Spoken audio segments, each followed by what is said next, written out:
नमस्कार मंडळी. आज इच्छा झाली ती वडा सांबार खाण्याची. मग 1 तासा अगोदर डाळ मस्त मऊ घालून दिली. मग काय 1 तासानंतर डाळ मस्त तांबा भुगली होती. मग तांदूळाचं पीठ काढायला गेली. तांदूळाचं पीठ काढायला घेतलं तर मग काय लाईनच गेली. मग 5 मिनिटांना लाईन आली. मग घेतलं बा तांदूळाचं पीठ काढाले. तांदूळाचं पीठ पहा कसं मस्त रवाळ रवाळ असं रवाळ काढायचं, एकदम ठोकही नाही जाडही नाही, रवाळ रवाळ काढायचं. मग ते मी प्लेटीत काढून घेतलं. आता घेतली डाळ. डाळीला टाकलं मग मिक्सरच्या भांड्यात, त्यात टाकलं थोडंसं पाणी. मग काय चांगलं गर्र फिरून घेतलं.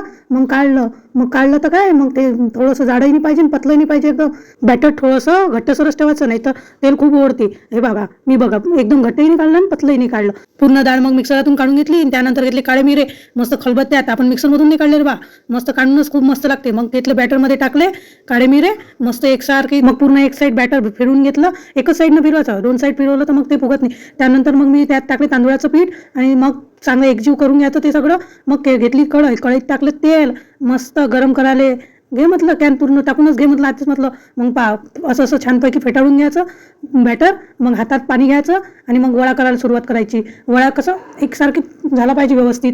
मग घेतलं मी असं पाणी वगैरे लावलं. मग त्याला थोडंसं छिद्र पाडायचं मधात आणि पाणीच घेऊन घ्यायचं, नाही तर मग हाताला चिपकते. मस्त गोल करून घ्यायची साईज. आपल्याला काही एवढी परफेक्ट साईज येत नाही, कारण आपण ये बा परफेक्टनीच लोक, आपल्याला एवढं परफेक्ट येत नाही, पण आपण प्रयत्न केला आज.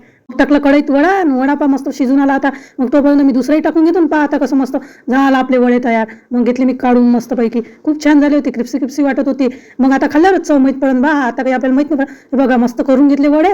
मग म्हटलं आता सांबाराची तयारी केली. मग थोडीशी मिरची घेतले, लसण घेतलं. माझ्याकडे कांदा आवडत नाही तर मग मी कांदा टाकला नाही. अजून जिरं टाकलं, काळे मिळे, धने पाहिजे होते पण धने नव्हते तर मग धने पुढंच टाकलं. मग त्यात तेल टाकलं. मग ते थोडंसं शिजू दिलं. मग थोडं थंड होऊ दिलं. थंड झाल्यावर मग मिक्सरमधून काढून घेतलं. मग गंज घेतलं, गंजात तेल टाकलं, तिखट मीठ टाकलं आणि वरण टाकून दिलं.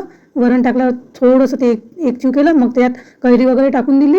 कैरी टाकल्यावर गूळ टाकला छानपैकी. मग थोडीशी उकडी आल्यावर त्यावर आपण तयार केलेला मसाला टाकला. बघा आता मस्त आपला फोडणीचं वरण झालं आहे. लोक याला स्टँडर्ड भाषेत सांबार म्हणते, पण आपण याला फोडणीचं वरणच म्हणतो. घेतला बा वडा सांबार, टेस्ट करायला कायची टेस्ट. खाल्ला लागला चटका चांगला तोंडाले.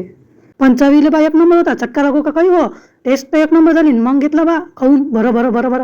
असा तर मग आपला आजचा दिवस. ब्लॉग आवडला असेल तर लाईक करा, शेअर करा आणि सबस्क्राईब करा.